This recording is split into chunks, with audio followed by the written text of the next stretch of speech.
gotta get. I know, right? Let's go. Is this on? Yeah. It's like half a And can you make sure you get the screen there? It's mostly just Alex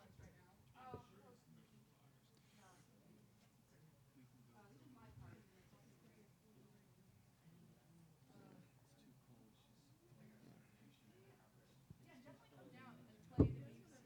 Yeah, yeah. Come play the games. We have demos and full games available to play for free. I've got two of my games, a game I voice acted in, and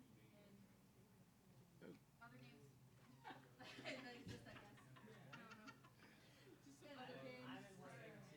Random other games. We got it. No, I agree with what you kept holding there because it's got an L in there that needs to be pronounced. There you go. All right. No, it is. It's spelled Okay. with extra Yeah. L at the end. Or extra easier. If you, yeah, feel free. Maybe retweet it out to people so people see what's going on. Because we're supposed to.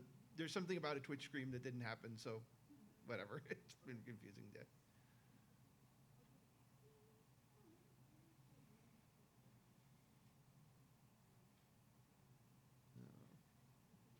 Okay, so thanks everybody for coming, and thanks for AnimeFest and GameFest for having us. And welcome to the high floor where we at least don't have people doing taiko drumming next to us. So that's always nice. So this is my State of Ren'Py panel, which is fairly interesting since this year I decided not to do like an introductory panel to Ren'Py programming since already were 2 of those on the schedule.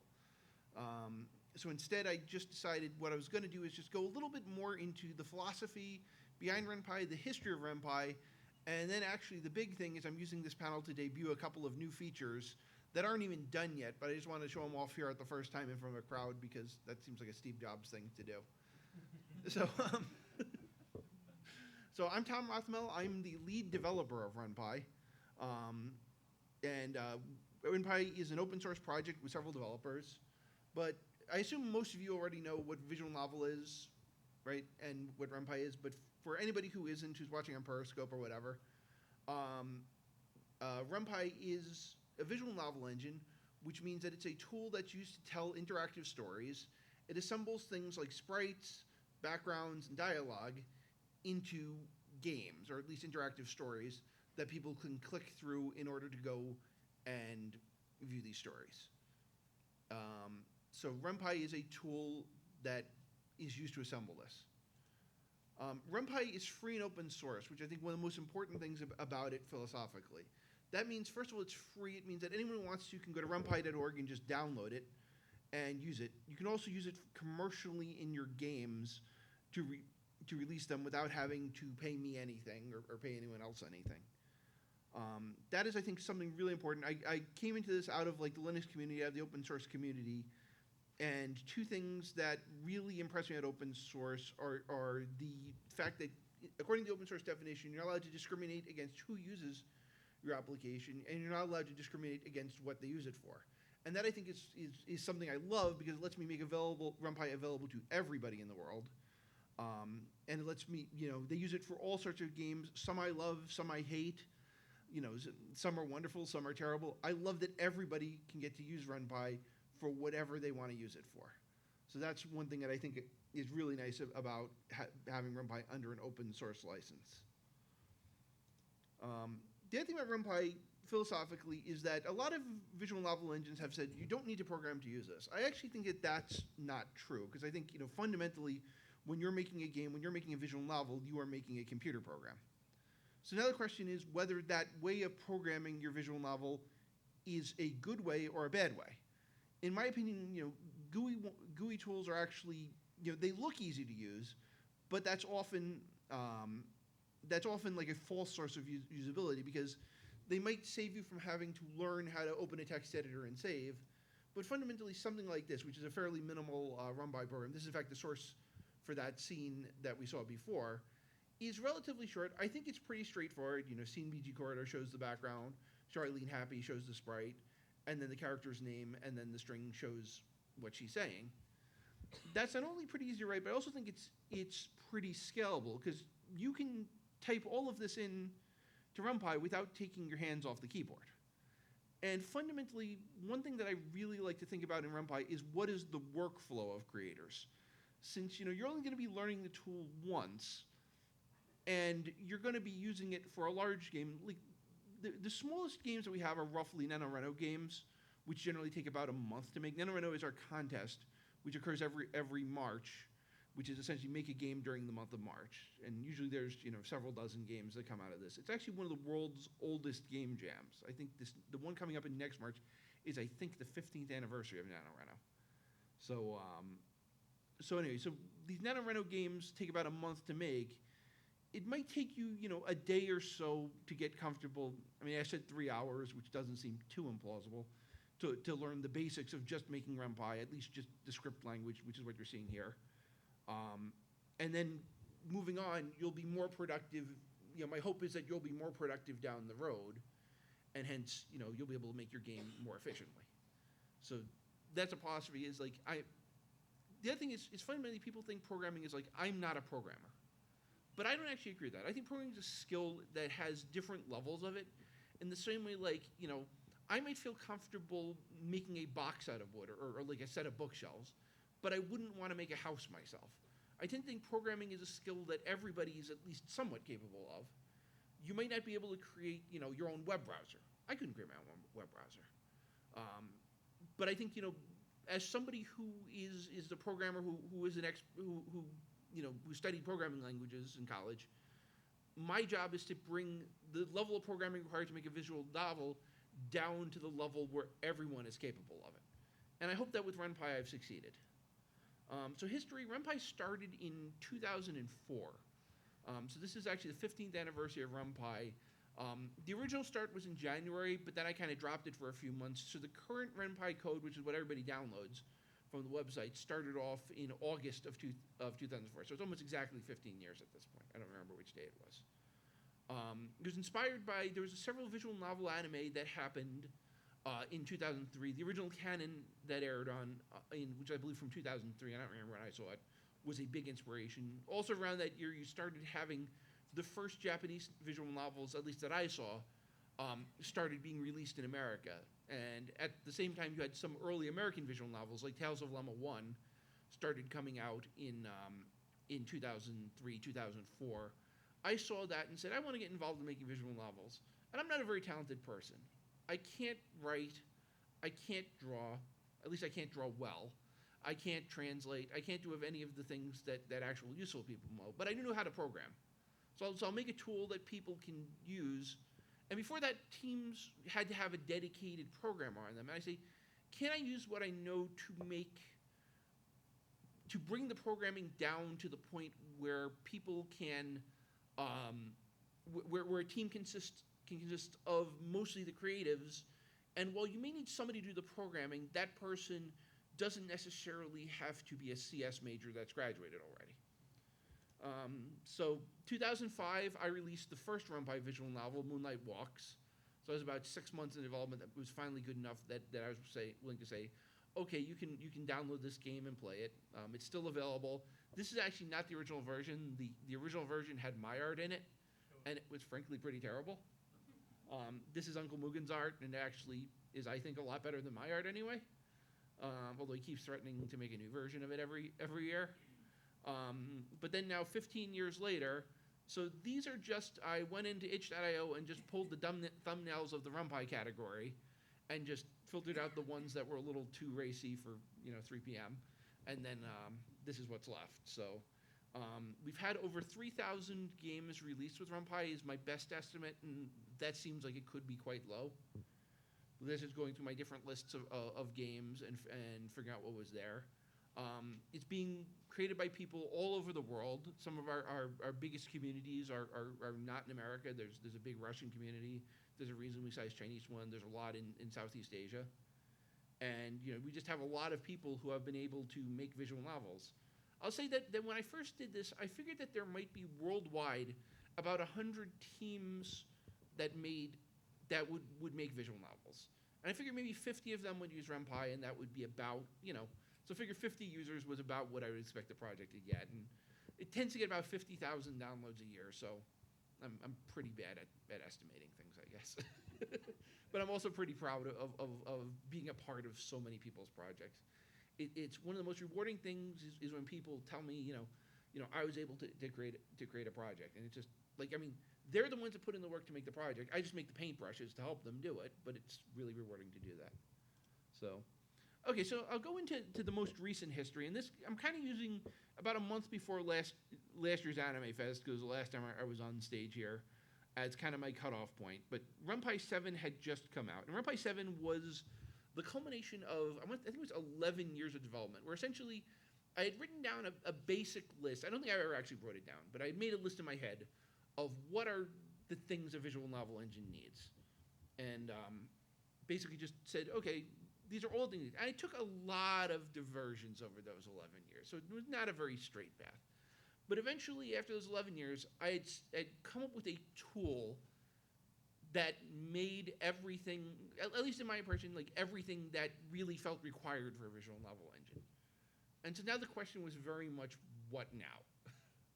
Since, I'd been working towards this goal for all years, there was always something I pull out of the bucket of ideas as to what I'm doing Ren'Py. It was actually a really interesting psychological experience, because it's like, after having worked on this thing for so long, I now am, like, it wasn't like every day I knew what I could do the next day to make it better. Thankfully, there's just when you have a project that people use, there's actually a lot of stuff you can do. First of all, there's more platforms. So one of the nice things about Ren'Py is it's being ported to a bunch of platforms. Android has been a big time sink over the past year, just because Google has been kind of bumping up the requirements as to what you have to do to get listed on the Play Store. We now have 64-bit Android support. So while we still have a few bugs in terms of, like, you have to adjust some config files to make it work on your system, Android is actually in a pretty good shape at the moment. People are still able to release to the Google Play Store. We're complying with Google's policies, so that makes me happy about that. We also had Buck, who wasn't me, but somebody who took the open, and this is one nice thing about Ren'Py being an open source engine, is that I don't have to do all the work. Somebody can just download it and port it to a new platform. And so he went and ported it to the web platform. So I had assumed that Ren'Py would never run in a web browser, but this, if it's not obvious, because it doesn't have any of the bars that a web browser has for some reason. There's a little reload button there, so trust me, this is a web browser. This is Ren'Py running in a web browser. And while it isn't running perfectly, because, web browsers aren't good, it's running quite well, and we've been improving this. So I joke that it's half that. It's probably more that the web has finally advanced to the point where it can run Ren'Py, as opposed to Ren'Py running on the web. But he did a lot of work, and I did some work with him to package it up and integrate it with Ren'Py. So while it's still in beta, the web is now a platform that Ren'Py runs on. So I'm pretty happy about that, since that was one of our big requests that people had. I'd say it's still not perfect. It's the web support is more meant for, like, demos of games, because right now it has to download the entire game, all the files, all the supporting files, the engine to your computer before it can run any of it. So it's not really suitable for your gigantic, 2 gigabyte project. But if you have, like, a 40 megabyte demo, that starts getting into the realm where you can plausibly run it through the web. So that's one platform. The other thing that we're able to do, because Ren'Py is open source, and this is not something I did. In fact, it's not something I've even actually seen other than in pictures. But I've spoken to them. It's coming out fairly soon. There have been several different teams that have taken the open source version of Ren'Py and ported it to consoles. So this is the game One Night Stand, which is coming out, is my understanding, on the Switch, and I believe the PS4 and Xbox One sometime this summer is what I've heard. What this was done by a team took the open source Ren'Py engine, combined it with a proprietary framework they had, and wound up porting this to those platforms. So Ren'Py itself is now running. This isn't porting the game to a different engine. This is porting the engine to the Switch, to the PS4, the Xbox One. There's also a second team that's doing it as open source. So there's the team, I think it's NX-Ren'Py is what it's called, has taken the open source and ported to it, which I love, because I'm honestly a little porting to consoles to me, because consoles, Ren'Py is a 15-year-old program. A console cycle is 7 years. There's 3 of them. I'm not sure I really want to get on that treadmill of having to redo it for the next round of game consoles every couple of years. So instead, So it's nice that people who are financially motivated and who have the ability are able to take Ren'Py and port it to the game console, so I don't have to do that work. So now the question, though, is what do I want to do? And so I've finally taken the time to sit down and come to think of what are the things I want to work on for Ren'Py next. And while there are several creature comfort things, those tend to be pretty easy, and they more just tend to be things where, like, okay, like today I saw somebody give a live coding example, and defining audio files was a little more complicated, so maybe tonight I'll go up to my hotel room and add a better way of doing that. But when it comes to a long project, I think the next thing I want to go is visuals. Visual novels, or at least Ren'Py visual novels, have had about the same set of features for the past 15 years, more or less. And so that's what my new project, which is the Opengl Rewrite, is what I'm calling it, is going to attempt to tackle. How many people here are familiar with OpenGL? Okay, so for those who don't know, OpenGL is a programming interface that lets you program your graphics card, and that's probably one of the biggest changes that have happened to computing in the time Ren'Py has. But when Ren'Py started, there was just a CPU. It did all of the work. Nowadays, even my smartphone here has a very powerful graphics processing unit that can do a ton of work. Depending on what the work is, far more work than the CPU can do is. And it can do that very, very quickly, and it can do that separately from the CPU. Now, Ren'Py has been graphically accelerated for quite some time now. I think it was 6.10 was the version, so that's probably 10 years old at this point. But by and large, Ren'Py has still stayed basically the same. So you have your sprites here. And even though our sprites, they're cut out PNGs, so it looks like a human shape, in fact, a sprite is really just a rectangle. And, some of those pixels in that rectangle are transparent, but other pixels are, solid. But it's fundamentally a rectangle, and everything Ren'Py drew, the backgrounds, the foreground, were rectangles. Now, we could do things with these rectangles like rotate them in 2D, move them, all sorts of stuff. Ren'Py has always been pretty good at that. But at the same time, it's still just everything's a quad, everything's a rectangle. Until now. It's also a rectangle, and it's in 2D. Until now. So what I've done is essentially made Ren'Py take advantage of models in 3D. So I'm putting Ren'Py into 3D space now. And you can take the characters out and in 3D, bring them back. So this is now, even though these are 2D images, so I'm not, at least for this level of work, I would not like to make the development teams have to do a lot more work. Instead of simply showing them in 2D, now Ren'Py positions them in 3D and can move the camera through that 3D space, and as it does it, the GPU is doing all the math to render everything correctly.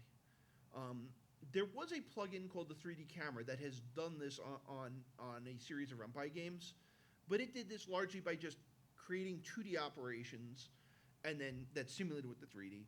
Right now we have a genuine, like, Ren'Py is moving to 3D as it does this. One thing I thought was so Ren'Py has moved to what's called model-based rendering, which now everything is 3D models. So what I just did there, which was the swing out, is another example of how I can move things in 3D, swing it around, and letting the GPU do that. We actually couldn't do that trapezoidal effect that you saw. That was just not possible that is actually not possible in versions of Ren'Py you can download on the website. This is a development version that I'm running this talk on, because there's no better place to test your code than in the middle, in the front of a bunch of people. Another thing we can do, so this is an example, this is a standard 3D background. I haven't bothered putting the textures on because I didn't get time to actually implement them yet. But what we can do is move the camera through 3D space. So a workflow people have done, we saw in Ash's talk, was that they would 3D render like the backgrounds and take static pictures. One thing I plan on doing over the next few months is making it so that Ren'Py can load in these 3D backgrounds and move the camera through those space. So instead of having to render them, you can do this on the fly. Put your sprites on top of your 3D background, and then, like, you can have different camera angles, have the sprites moving around, move the camera. So the goal is to simply take just a lot more advantage of the 3D hardware and expose that to the creator, so it then provides new primitives that you can use for your game. I want to make it clear to people that nothing is going to change if you don't want to use any of this. But should you choose to use this, it will provide more capability, and ideally it'll provide that capability without being overly hard to use. So we have models here, model-based rendering. The other feature that's coming in is shaders. So a shader is actually a program that runs, instead of running on the CPU, it runs on the GPU, on your graphics card. And every pixel that goes to your screen runs through this shader program. So here is, once again, our sample scene of Eileen just standing in front of the classroom. One thing that was very hard to do, and for a sufficiently complicated scene, near impossible, would be to recolor every pixel in this image.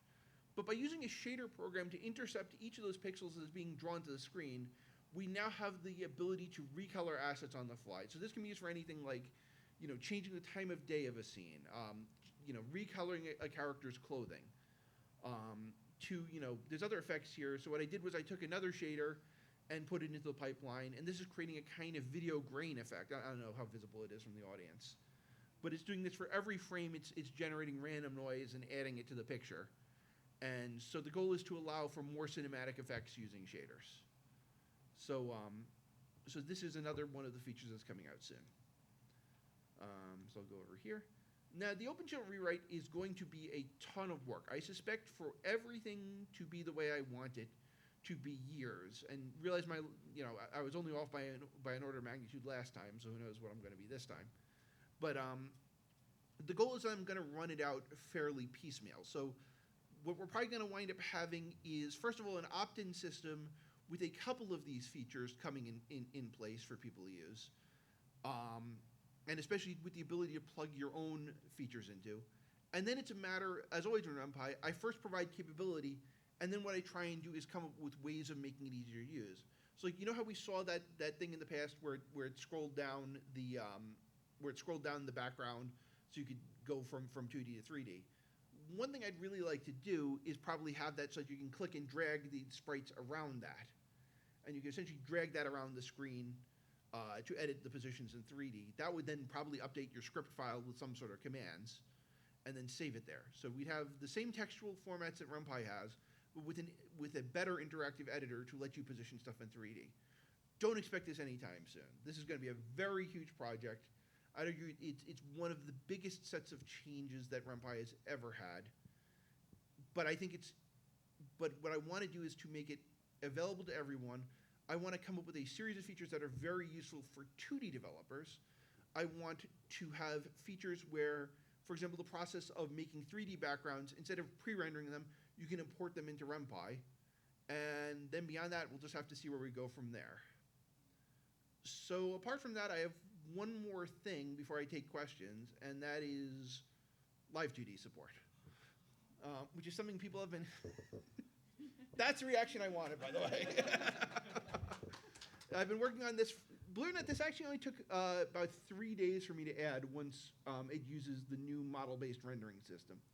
Because the way live TD works is to essentially take, even though she's 2D, this is Hiyori, which is one of their standard sprites, it takes a mesh, which is similar to a 3D model. So I was able to take the same capability that we've been using for 3D, apply it to a 2D model, interface with Live 2D's Linux port, Linux SDK to do this. And so Live 2D, I'm not going to claim it works because there's actually gigantic mistakes in this, which you can't see because I worked around them for this demo. But she's actually offset to like one side. It's really broken at the moment, but it looks pretty good. And so that's going to be, at least from my perspective, I'd like to make it come to Ren'Py fairly soon. My feeling is probably by the end of the year, you will be responsible for getting the rights to use Live TD on your own. I'm not going to, I'm going to make what I can make available, and then anything else you're going to have to talk to the Live 2D people and say, we need a license for Live 2D, because that's on my department. But yeah, so that's basically where I think Ren'Py is going. I think I spent a lot of time on Creature Comforts, on programmer tools. I think now my next big body of work is making visual novels visually.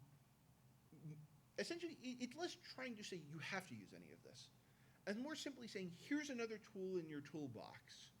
Surprise me with what you do with it, because at the end of the day, it's the creators that make visual novels that decide what to use, how to use. Everything I put into Ren'Py, people have figured out ways to use it that I never intended, and I love that, because that's what I like as a programmer, as a developer, as a programming languages guy, of simply coming up with tools that give people possibilities, that enable people. and then whatever people do with that is something that I, as a visual novel player, then get to enjoy. So I guess with that, I'll say thank you for coming. We're going to have a big question period here. I think it only took about half an hour. Yeah, it took half an hour. Okay, I'm accessibility. I'm Ren'Py Tom on Twitter.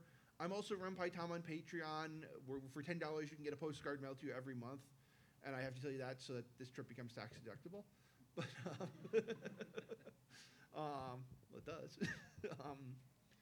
But yeah, it's So I'm going to go ahead and what's it called? So you can get me there. We also have the visual novel reading room. If you haven't checked that out yet, it's down on the 4th floor of this building. We have a bunch of visual novels set up using a launcher, so you can just pick whichever one you want to play. Some really good ones down there. A bunch of creators are in the audience, so I advise you check you out. And that's probably a good place if you ever want to say hi. You know, I'm going to be there for the next few days on and off, and if not, they'll probably at least know how to find me.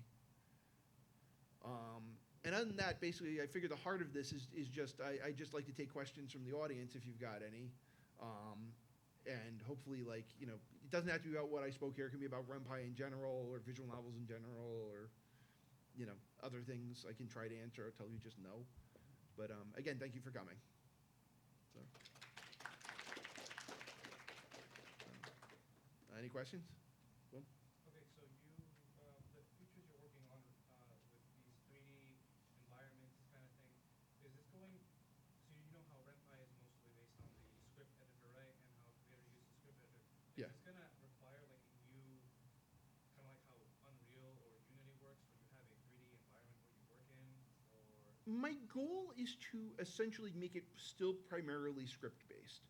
So what I'd like to at least make is everything you do is available through the script. Now Ren'Py has a thing if you hit Shift D and the interactive director, actually it's just regular D, where you can, you know, go ahead and it's probably not going to work here, but I'll give it a shot. Yeah, this is slow because it has to load that gigantic 3D model. What it does is, like, you can add a character. You can go into this. I debuted this AnimeFest. I want to say it was 2 years ago, 3 years ago, something like that. You can go in and say show Eileen happy, and so you can edit that, and that will actually edit that textual script file. So my thing of my current thinking, and this is all really conceptual because none of this is done yet. My current thinking is there will certainly be a textual format. There will likely be some sort of interactive editing, and there will probably be some way of coming up with a shorthand where you can say, okay, there's a position in three-dimensional space. In the same way, like right now you have left, center, right. There'll probably be ways of saying, you know, a three-dimensional right. Again, this is still very conceptual, so I just haven't decided it. And, you know, what I'm suspecting is like a large amount of feedback from people. Like, as I get the first version of this coming out, they're going to be really raw in the first versions, and then in the next few versions, I'm going to progressively come up with ways of making this easier for people. Okay. Lane over there. So I realized I forgot to ask you this before. How is the like performance going for like some of the 3D stuff? Like is it taking a hit or something like that, or is it how is like it affecting the requirements for the machine to play the games on? When it comes to these basic requirements, the goal is to make OpenGL 2, OpenGL ES2. Essentially, if your computer can run WebGL, it should be able to run Ren'Py. Right. In practice, I've tried it on fairly low-end machines, and it seems to work fine. I'm not sure about that gigantic room demo, but it seemed to be pretty fast. Okay. So you know, I haven't really done formal, but the goal is, when it comes to these minimum requirements, it'll be the same as Ren'Py. Now, in fact, Ren'Py, about 3 years ago, I started adding a thing where it would error out if it didn't meet the proposed minimum requirements for this new version. And it would say, your computer is running slowly. You know, warning, your computer's running slowly. It would let you continue, but at least warn you. Nobody ever complained about that warning to me. So I think I've seen that once or twice, but it was like kind of like a warning that I took to be like, I probably should just reboot my computer. yeah, I mean, And then it was fine afterwards. yeah. So like my feeling is probably most computers, and my target is essentially the same sort of stack that's required to enable WebGL, which I figure is a technology that's going to be around for a very, very long time. So I figure as long as I say Ren'Py's requirements are about the same as a WebGL computer, we should be pretty safe. And then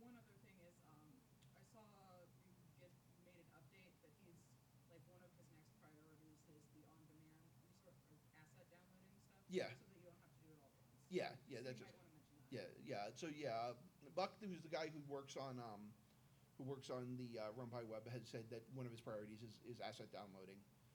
So hopefully we will be able to start streaming assets to your system. Yeah. So like, is your long-term goal to get into like one of those, like to the level of how Unreal and Unity works with having all of these different like tools for a So, creator to work with? so I have a set of games that I consider Ren'Py to be part of. It's essentially games that are primarily, but not exclusively, 2D now. So I would like to allow 3D, but basically 2D primary, turn-based. So I will never want Ren'Py to become like a kind of arcade game engine. We do have mini games which we might support, but the primary thought of Ren'Py is story-based games. So things like visual novels, life simulation games, that kind of stuff. So you don't want to open up the doors too Correct. wide, keep it narrow. Yeah, I tend to think that Ren'Py's benefit over something like a Unity is that it's intended for a certain purpose. So things like Ren'Py's save system works really good for the sort of games that I'm talking about. And people have tried to make different kinds of games with that, and they've started having to fight the save system. And that's not a bad thing, since the alternative is something like some of the visual novel frameworks for other engines, which don't support saving at all. They don't support things like rollback at all. So these are all things that are very much meant for visual novels, work very well for life simulation games, probably won't work for just arbitrary games, and that's fine by me. I like the idea of Ren'Py being a special purpose tool made to make visual novel development easier. Yeah. You did live coding demo earlier, and we actually got a question later that asked about GIF support. Do you ever plan on doing that? That has been a perennial question since day one of Ren'Py, and the answer is no, because GIF is terrible. No, I mean, it's a format from 1989. It has 256 colors and 1-bit alpha. My legitimate answer is that if I was to implement GIF support, people would use it. And like, there's so many better ways of doing this that don't require you to lower your color space to 255. Since if you have transparency, it's 255 colors, which just looks terrible. It looked terrible back in 2004 when I started. Just as a note, you can actually like display a GIF in Ren'Py, just not an animated Yeah. GIF. It will only show like the first frame if it's. And that's only because I couldn't figure out how to stop it. Yeah, but it's not recommended. Yeah, we do have something called movie sprites, which now support both the sprite and the alpha mask in the same file, which is a WebM movie where like half of it is color data, half of it is alpha data. It overlays the one on the other, and then gives you what essentially looks like an animated GIF, except it has like all the colors of a modern format, and which more it's like a tenth of the size. I mean you know, GIF, which came up or GIF, your favorite pronunciation. It was a great thing. CompuServe was a wonderful service, but it's a format whose time has passed. I might do animated PNG if it ever takes off, but so far it hasn't. So anybody else? So, okay, well, thank you for coming. Hopefully, Ren'Py will be suitable for your needs, and it was great. I always look forward to seeing what people create. So if you ever make something with it, let me know. I'd love to see. And thank you.